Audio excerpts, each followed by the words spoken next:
नमस्कार दोस्तों, सबने मेरी राम राम। मेरा नाम है प्रदीप सर हरियाणवी और मैं आपका स्वागत करता हूं हमारा डेली इनिशिएटिव यूपीएससी समाचार। आज 18 जून है।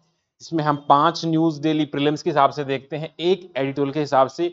लास्ट में 5 क्वेश्चंस रहेंगे। इस पूरी डिस्कशन को ध्यान से सुनना और आपको कमेंट भी करना है लास्ट में, क्योंकि जब आप कमेंट करते हो तो वो आपके डीप मेमोरी में चला जाता है। बिकॉज रेदर देन पढ़ के छोड़ देना, और एक कमेंट करने से एक दिमाग पे इम्पैक्ट रहता है कि मैंने कोई चीज लिखी थी, तो लिखने से कोई चीज ज्यादा याद रहती है। तो आपके फायदे के लिए बता रहा हूं। एक बार ग्लांस कर लेते हैं जीएस 3 साइंस एंड टेक से। जो हमारे इंडिया और यूएस के जो नेशनल सिक्योरिटी एडवाइजर्स हैं, उनकी एक मीटिंग हुई है और उसके ऊपर वो कुछ कोलैबोरेशन करना चाह रहे हैं एडवांस टेक्नोलॉजी को लेके। चलो ठीक है। पेज 9 पे सोशल जस्टिस को लेके एक आर्टिकल है जीएस 2 में। The vulnerability of the India's elderly. जो एल्डरली पॉपुलेशन है, 60+ जो पॉपुलेशन है, उनकी क्या समस्याएं हैं, उनके क्या समाधान है, कितना परसेंटेज है। फैक्ट डेटा बहुत इंपॉर्टेंट है, एसए के हिसाब से भी कह सकते हो, इंटरव्यू के हिसाब से और प्रीलिम्स के हिसाब से भी। पेज 10 पे आईआर का टॉपिक है, law on mercenaries in the war zone. तो मर्सनरीज क्या होते हैं? जो दूसरी कंट्री में जाके उनके लिए बैटल में पार्टिसिपेट करते हैं। रिसेंट में इंडिया से कुछ लोग रशियन आर्मी में भर्ती किए गए थे और वो यूक्रेन के साथ लड़ाई करते टाइम 2 लोग की डेथ हो गई, तो उसको लेके कंसर्न इसमें आ रहे हैं। चलो पेज 15 पे साइंस एंड टेक से आया है न्यूक्लियर आर्म्स। अभी एक नई रिपोर्ट आई है, उसने ये बताया है कि इंडिया ने पाकिस्तान को पीछे छोड़ दिया है न्यूक्लियर जो वेपन्स उसको बनाने में।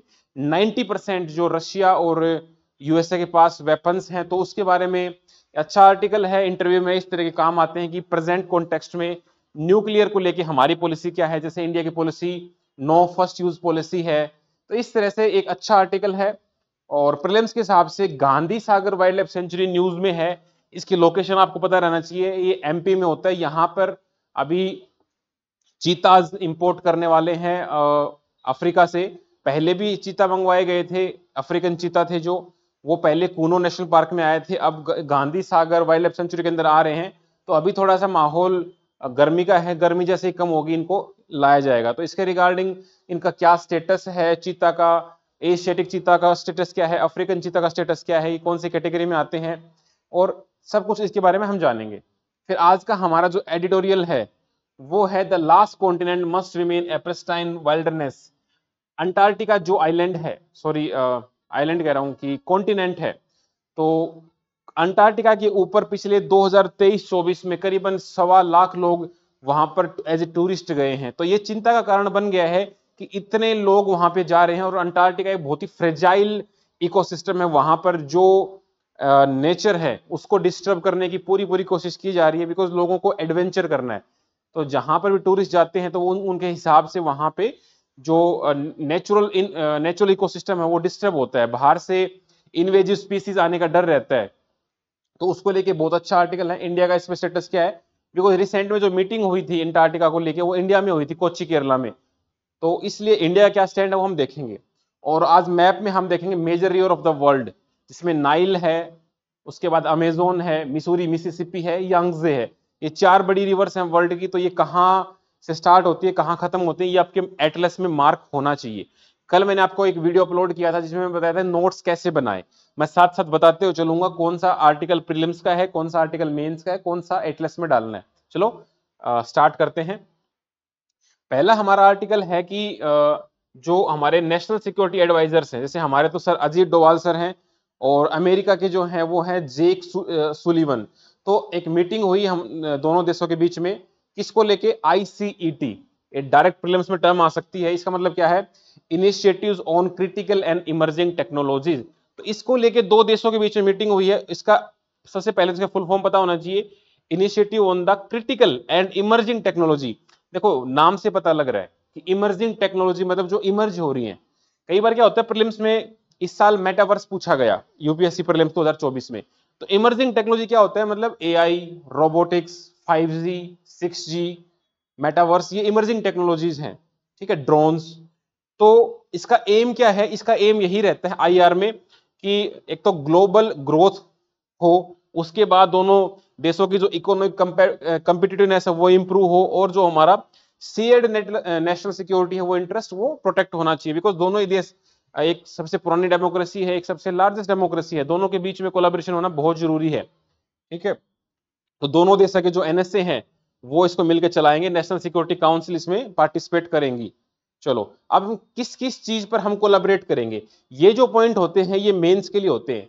ये आप 2 लाइन में लिख के रख लेना इनको कि भाई इसके फोकस एरिया क्या है। इसका फोकस एरिया है research agency partnership, defence industrial corporation, common standard in AI, semiconductor ecosystem, human space flight corporation, advancing 5G 6G, open RAN network technology. तो ये हमारे 6-7 पॉइंट हो गए।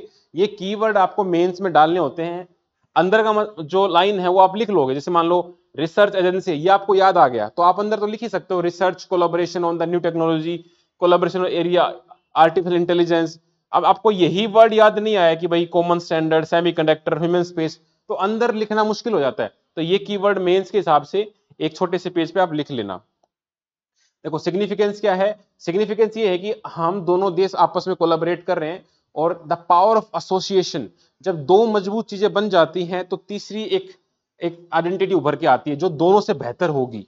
ठीक है, तो जैसे हम हमारे ऊपर एक तो बैन लगा हुआ है जो इंडो यूएस कोऑपरेशन है, तो कुछ एक्सपोर्ट कंट्रोल रेस्ट्रिक्शंस हैं, हम चाह रहे हैं कि वो हट जाएं। अगर वो हट जाएंगे तो हमारा ट्रेड डेवलपमेंट बढ़ेगा। हमारा, आपको पता है अमेरिका में कितने सारे लोग इंडियंस रहते हैं, लार्जेस्ट डायस्पोरा इंडियंस का ही है।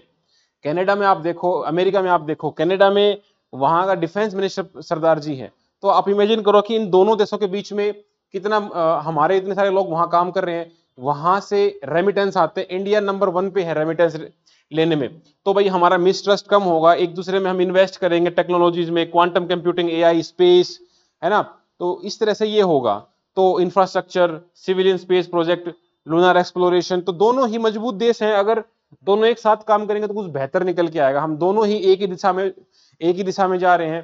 तो यूएसए डेवलप्ड कंट्री है और इंडिया डेवलपिंग कंट्री है, one of the fastest growing economy. तो हम कटिंग एज टेक्नोलॉजी वगैरह है जो हम पूरे वर्ल्ड को भी हम दे सकते हैं।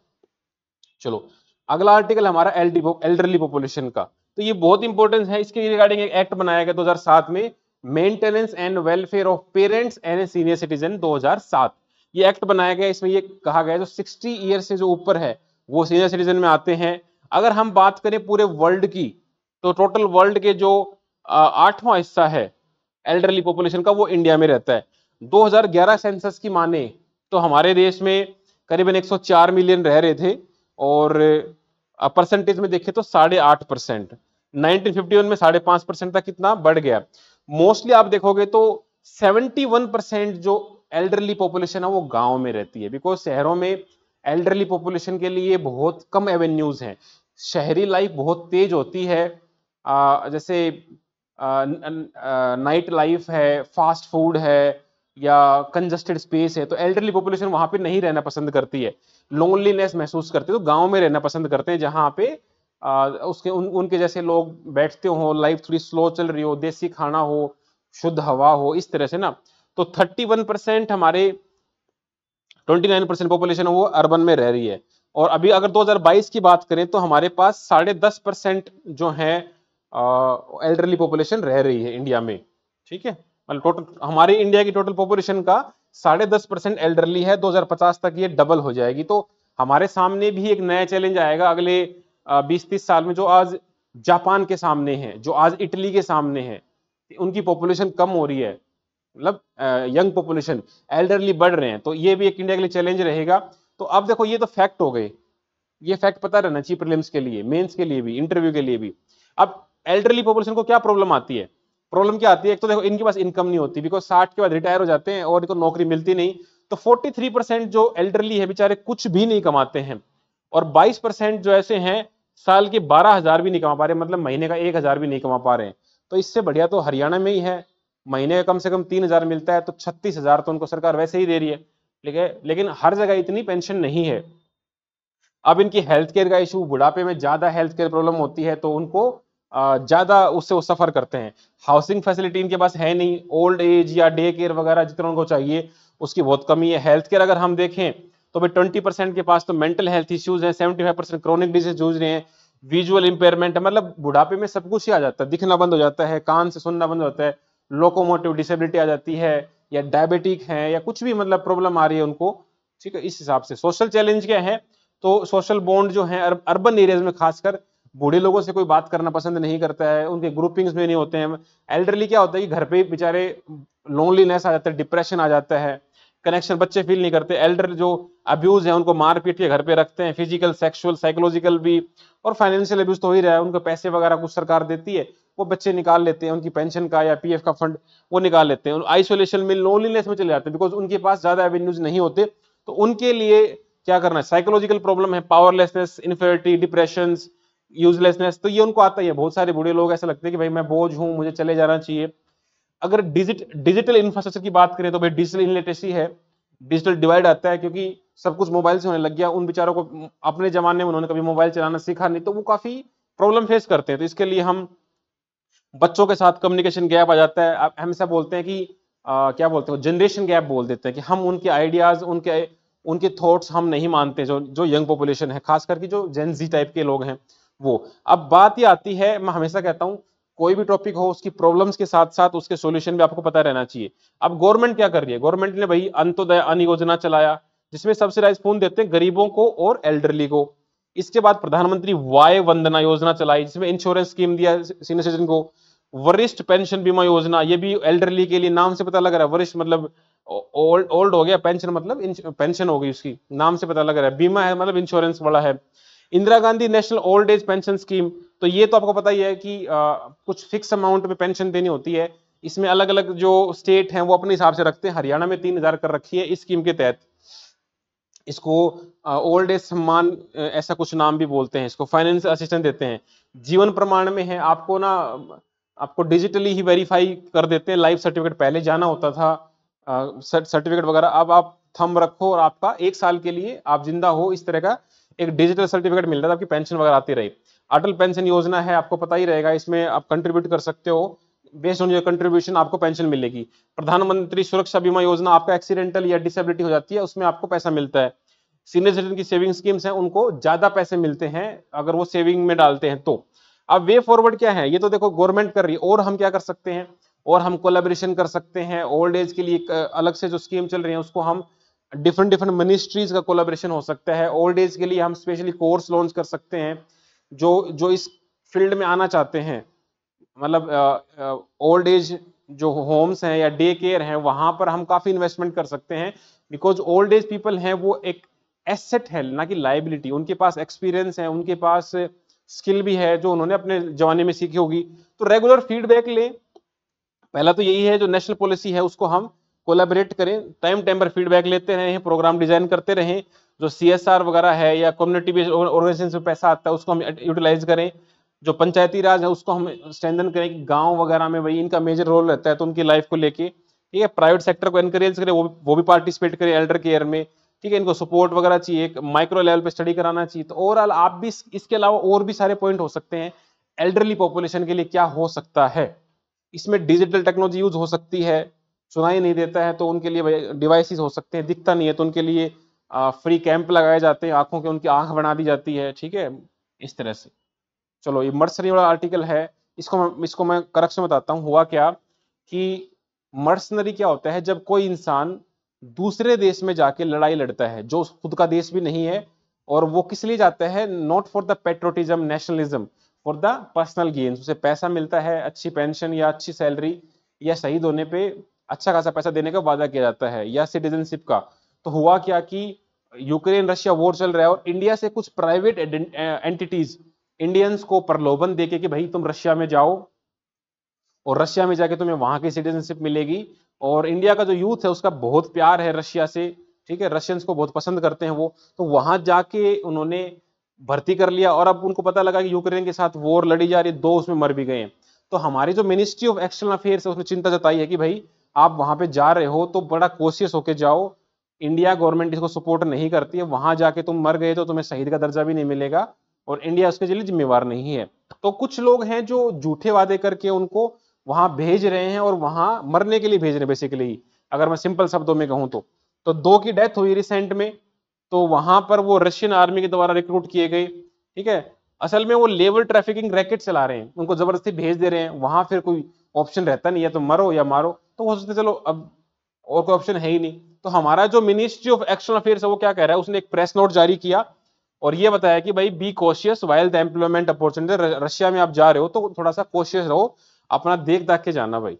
इन्होंने एक एफआईआर भी रजिस्टर करी थी, जिसमें 15 लोगों को पकड़ा गया था। 4 कंपनी थी जो better employment high paying job बोल के उनको रशिया भेज रहे हैं, गंगा बोल के नाले में कुदा दे रहे हैं। मर्शनरीज क्या होता है कि recruit who are recruited to participate in arm conflict which is not their own state. Simple शब्द में जो खुद का स्टेट नहीं है वहां जाके लड़ रहे हैं, ठीक है, दूसरों की लड़ाई में पैर फंसाने वाली बात होगी। मोटिवेशन क्या होता है इसके पीछे, पर्सनल गेन्स, उनको खुद का पर्सनल गेन दिखता है। इसको रेगुलेट करने के लिए वैसे कोई पर्टिकुलर लॉ तो नहीं है, बट एक इंटरनेशनल ह्यूमैनिटेरियन लॉ जरूर है जो ये बताता है कि भाई क्या क्या इनके बारे में होना चाहिए, कौन रिक्रूट करेगा, ठीक है। ना तो ये वहां के नेशनल होते हैं, ना वहां के रेजिडेंट होते हैं। तो इनको अगर ये पकड़ लिए जाते हैं तो इनके पास प्रिजनर ऑफ वार का स्टेटस भी नहीं मिलता है। प्रिजनर ऑफ वार का स्टेटस उसको मिलता है, एक पर्टिकुलर एक आर्मी मैन है उसको एक रेस्पेक्ट मिलती है, कुछ लॉज होते हैं, लेकिन उनको ये नहीं दिया जाएगा because they are not the soldiers of Russian army. ये सब किराए, ये समझो कि किराए किराए के सोल्जर हैं ये, ठीक है। तो ये इस तरह के जो लोग हैं ऑपरेट कर रहे हैं, प्राइवेट मिलिट्री कंपनीज पीएमएससीज, तो ये ऑपरेट कर रहे हैं। तो ये काफी लूजली बाउंडेड लॉज हैं, कोई क्लैरिटी है नहीं। डोमेस्टिक लॉज तो कंप्रीहेंसिव डेफिनेशन होनी चाहिए, इनके इनको लेके चिंता का विषय है। तो ऐसा कोई डॉक्यूमेंट है नहीं, इंडिया इसको सपोर्ट नहीं करता है। आल तो कोई मेजर न्यूज नहीं थी बट पता रहना चाहिए। चलो, साइंस एंड टेक को लेकर रिसेंट में एक बॉडी है Stockholm international peace research institute, इसने ये बताया है कि भाई जो न्यूक्लियर हम हथियार बना रहे हैं, वेपन्स बना रहे हैं, वो तेजी से बढ़ रहे हैं और इंडिया ने पाकिस्तान को ओवरकम कर लिया स्लाइटली। तो कुछ डेटा है कि भाई न्यूक्लियर जो 2024 में वो चिंता का विषय बन गए हैं। आप देखोगे 90% तो रशिया और यूएस के पास ही है। तो पूरे धरती को तबाह करने का इन्होंने पूरा प्लान बना लिया है। अगर एक जन भी स्टार्ट हो जाता है तो ये समझो कि आधे घंटे में पूरी धरती खत्म हो सकती है। अभी आप देखो कि बिना न्यूक्लियर वॉर के हमारा टेम्परेचर क्या हो चुका है। इस साल इतनी गर्मी है कि मतलब असहनीय हो गई है, एसी कूलर फेल हो चुके हैं। तो अब इमेजिन करो अगर न्यूक्लियर वारफेयर हो जाता है तो किस लेवल का एटमॉस्फेयर गर्म हो सकता है और परमानेंट डैमेज हो सकता है। उसके बाद फिर मतलब पॉइंट ऑफ नो रिटर्न आ जाएगा। और हमेशा आपको पता ही है, कभी रशिया धमकी देता है यूक्रेन को बम छोड़ देंगे, कभी नॉर्थ कोरिया साउथ कोरिया को धमकी देता है, कभी पाकिस्तान इंडिया को दे देता है। तो न्यूक्लियर वारफेयर एक खतरा मंडरा रहा है। तो आप देखोगे कि देखो चाइना का जो न्यूक्लियर आर्सेनल है 410 हुआ करते थे, अभी 500 उन्होंने पूरे कर लिए। इंडिया के पास 172 है। टोटल 9 कंट्री हैं जिनके पास न्यूक्लियर वारफेयर है। करीबन 2100 न्यूक्लियर वॉरहेड हैं। और इसमें से आप ये देखो कि कुछ को तो मिसाइल के ऊपर लगा के रेडीमेड तैयार रखा है कि भाई बस चलो और फेंक दो। ऐसा नहीं कि वो संभाल के रखा हुआ है, न्यूक्लियर की मतलब जो मिसाइल उसके ऊपर लगा के ऑलवेज रेडी, बटन दबाते ही वो जाने को तैयार है, ठीक है। तो अब देखोगे किस किस के पास है, यूएसए के पास है, रशिया के पास है, यूके के पास है, मतलब England, France, China, India, Pakistan, ये हमारा कोरिया हो गया, north Korea king Jong Un वाला, और इजराइल। 9 देशों के पास है। ईरान के पास भी शक था लेकिन वहां कुछ निकला नहीं। तो इंडिया की जो पॉलिसी है that is no first use policy, कि हम पहले नहीं फेंकेंगे भाई, लेकिन अगर हम पे फेंका गया तो फिर हम छोड़ेंगे नहीं, ठीक है। तो इंडिया करीबन 80 हमारे पास भी ऐसे मिसाइल है जिसके ऊपर हमने न्यूक्लियर लगा के छोड़ रखा है। खासकर मेन तो हमारी अग्नि मिसाइल आती है, अग्नि, शौर्य, अरिहंत वगैरह, ये जो सबमरीन कैरियर्स वगैरह हैं, सॉरी एयरक्राफ्ट कैरियर है, अरिहंत और अरिघाट, इनके ऊपर न्यूक्लियर वगैरह लगा रखा है। ये जो रिपोर्ट निकालता है सिप्री, इसका स्टॉकहोम में इसका है। तो ये एक चिंता का विषय है, मतलब बहुत प्रीलिम्स मेंस के हिसाब से तो बस थोड़ा डेटा याद रखना कितने न्यूक्लियर वगैरह, ज्यादा इंपॉर्टेंट नहीं है, बट ओवरऑल इंटरव्यू में क्वेश्चन पूछे जा सकते हैं ऐसे। अब देखो Gandhi Sagar wild life sanctuary है, ये कहां पर है भाई, ये एमपी में है। एमपी का ये वाला जो हिस्सा है बिल्कुल वेस्ट वाला, यहां पर अभी चीता आएंगी। पहले कूनो नेशनल पार्क, ये भी एमपी में था, यहीं से आए थे, नामीबिया से आए थे। तो ये वेस्टर्न मध्य प्रदेश में है। चंबल रिवर इसके अंदर से बहती है। कई बार ऐसी रिवर वगैरह क्वेश्चन वाले आते रहते हैं कि कौन सी रिवर किसके अंदर से बहती है, ठीक है। तो इस तरह से आपको पता रहना चाहिए। यहाँ का सवाना टाइप का इकोसिस्टम है। और यहाँ पर और कौन से जानवर मिलते हैं वो थोड़ा ध्यान रखना। लेपर्ड मिलते हैं, स्लोथ बियर हैं, स्ट्रिप्ड हाइनाज हैं, ग्रे वुल्स हैं, गोल्डन जैकल्स हैं, जंगल कैट है, इंडियन फॉक्सीज हैं, मार्श क्रोकोडाइल वगैरह यहाँ मिल रहे हैं। तो गांधी सागर, ये गांधी सागर में ही क्यों लाए जा रहे हैं, बिकॉज जहां से चीता आ रहे हैं वहां का जो एनवायरमेंट है वो इससे मैच करता है, it is suitable for the चीता। ठीक है, तो यहाँ आके हमारे इंडिया में चीता खत्म हो गए थे 1950 के आसपास, ज्यादा शिकार करने की वजह से ये खत्म हो गए थे, तो हम बाहर से लाना पड़ रहा है। ठीक है, एक राजस्थान की सेंचुरी है, भैसरोडगढ़ सेंचुरी, ये उसके नजदीक में ही है, तो ये भी थोड़ा सा पता रहना चाहिए कहाँ की है। चीता वगैरह तो 1950 में खत्म हो गए थे, इसके लिए हमने एक नया प्रोग्राम लॉन्च किया 2022 में, एक्शन प्लान फॉर द री इंट्रोडक्शन ऑफ द चीता। तो हम इसमें एक मेन काम कौन कर रहा है, NTCA, national tiger conservation authority, ये इसको मेन लीड कर रहा है, और हम वहां से लेके आएंगे चीता वगैरह। ये मान के चलो कि लैंड के ऊपर तो one of the fastest running animal है, करीबन 128 किलोमीटर की स्पीड पकड़ सकता है चीता। तो इमेजिन करो किस लेवल का नेचर मतलब है, दिन में हंट करते हैं, रात में जनरली नहीं करते हैं ये। ठीक है, तो करीबन वर्ल्ड में 6500 बचे हुए हैं। इसका स्टेटस याद रखना, वनरेबल। जो अफ्रीकन चीता है इसका स्टेटस है वनरेबल, लेकिन जो एशियाटिक चीता है जो इंडिया में हुआ करता था, फिलहाल ईरान में मिलता है, उसका स्टेटस है क्रिटिकली एंडेंजर्ड, CR।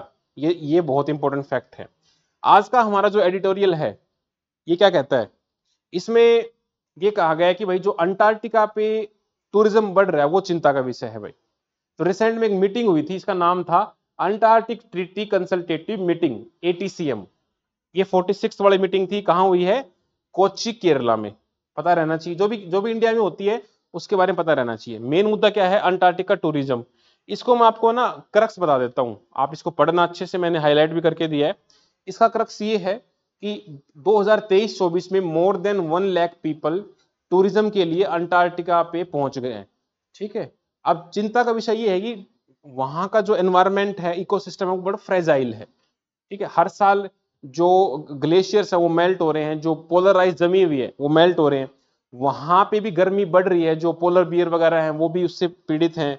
तो इस इकोसिस्टम में जो टूरिज्म बढ़ रहा है उसको कंट्रोल कैसे करेंगे, तो इसके ऊपर कोई खास तो लॉ है नहीं। लेकिन अगर हमने इसको ऐसे ही चलने दिया और वो पोलराइज मेल्ट होती गई तो सी लेवल राइज होगा। सी लेवल राइज होते क्या होगा, जो आइलैंड कंट्री होंगे वो डूब जाएंगी। डूबते ही वो लोग कहां जाएंगे, वो डूब खुद तो डूबेंगे नहीं, तो वो क्या करेंगे, आसपास की कंट्री की तरफ भागेंगे।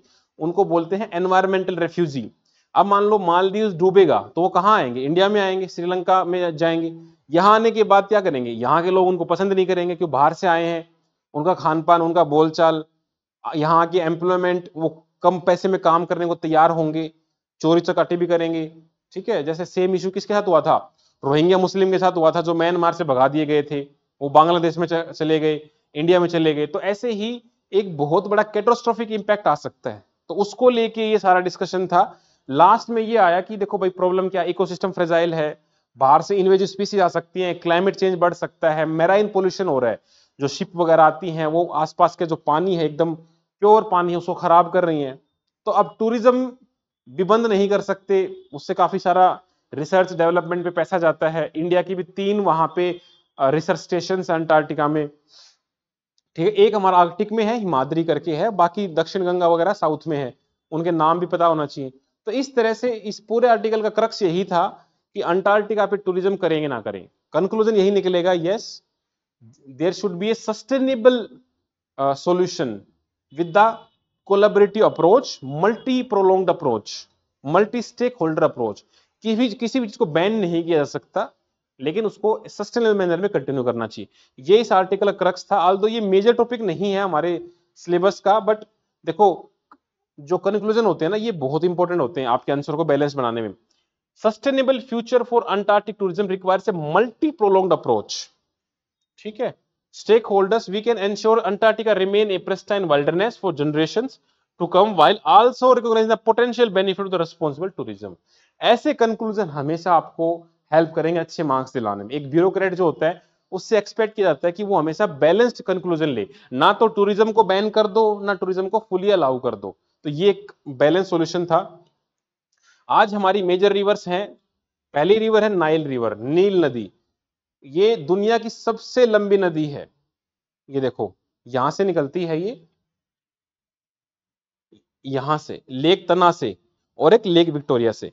तो ये लेक तना से जो निकलती है इसको बोलते हैं ब्लू नाइल, और लेक विक्टोरिया से जो निकलती है इसको बोलते हैं व्हाइट नाइल। ये दोनों जाके मिल जाती है खार्तूम में, और फिर आगे जाके ये जाके गिर जाता है मेडिटेरेनियन सी में। तो अक्सर यहां से क्वेश्चन आता है, देखो लेक तना, पेड़ का जो तना होता है उसके बांध के बच्चों को पीटते थे। तो पीटना मतलब बांध के उनको नीला कर देते थे मार मार के। तो ब्लू नाइल कहां से निकलेगी? लेक तना से। Lake Victoria, Victoria queen England की गोरी गोरी थी, व्हाइट कलर उसकी स्किन थी, तो व्हाइट नाइल यहां से निकलेगा। खारतुम, तुम दोनों, ठीक है, दोनों तुम और हम मिल गए तो खारतुम। और आगे जाके लेक नशीर से होती हुई ये मेडिटेरेनियन सी में गिर जाती है। यहां एक और खास बात है, जो लेक विक्टोरिया है, जो हमारा इक्वेटर है 0 डिग्री लैटिट्यूड, वो लेक विक्टोरिया से होके गुजरता है। ये आपको ध्यान रखना पड़ेगा, ठीक है। ये वाला एरिया बहुत न्यूज में रहता है, इस बार भी यहां से क्वेश्चन आए हैं कोंगो बेसिन से। यहां पर कोंगो रिवर, वो एक रिवर भी है कोंगो रिवर, वो इक्वेटर को 2 बार काटती है। चलो, दूसरी रिवर है हमारी अमेजोन। ये हमारे साउथ अमेरिका में है, सबसे बड़ी रिवर है, मतलब वहां की वर्ल्ड की ये लार्जेस्ट रिवर है इन टर्म्स ऑफ वॉल्यूम। पानी अगर देखें तो बहुत ज्यादा इसमें है, लार्जली ब्राजील में बहती है, ठीक है। और ये जाके गिरती है अटलांटिक ओशियन में, ये पता रहना चाहिए। ग्लेशियर भी आते हैं, पेरू वेरू, इसकी लेंथ आप देखोगे 6296 इसकी लेंथ है। ऊपर वाली देखोगे तो 6900 के आसपास था, 6690, थोड़ी सी इससे ज्यादा है इसकी लेंथ बस, ठीक है। लेकिन लेंथ वाइज तो हमारी हो गई नील नदी, और वॉल्यूम वाइज होगी हमारी अमेजोन नदी। चलो भाई, तीसरी आती है मिसूरी मिसिसिपी।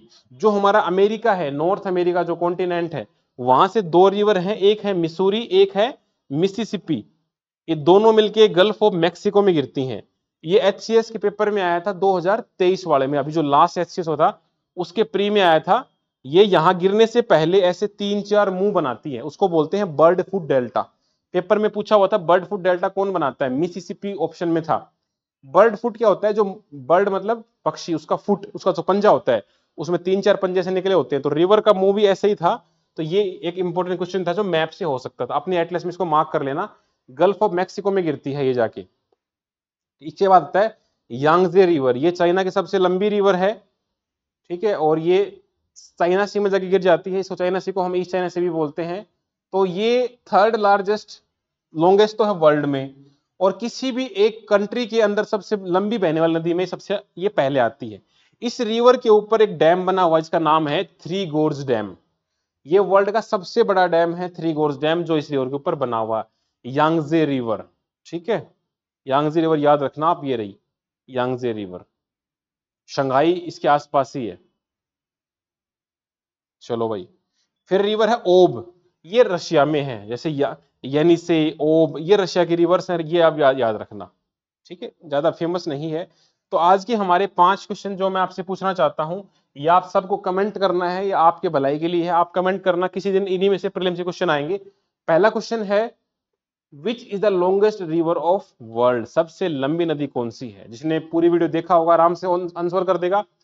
मिसिसिपी रिवर कौन से वाटर बॉडी में जाके गिरती है? वेरी इजी, आपको 3 रिसर्च स्टेशन बताने हैं जो इंडिया ने बना रखे हैं अंटार्कटिका, अंटार्कटिका पे, ठीक है। ये आपको गूगल करना पड़ेगा, इसलिए मैं आपको छोड़ रहा हूं ताकि आपका दिमाग चले।